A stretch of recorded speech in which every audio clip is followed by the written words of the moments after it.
Hi everyone, today we will talk about how to fix or how to solve Messenger floating video call on iPhone. To know how to fix or how to solve Messenger floating video call on iPhone, you should just go to settings like this. You will click.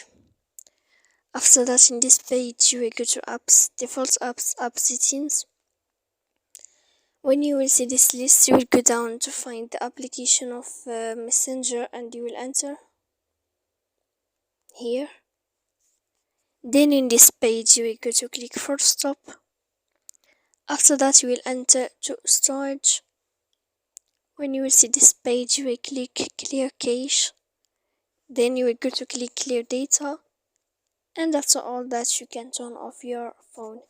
So please don't forget to support us by like and subscribe. See you next time.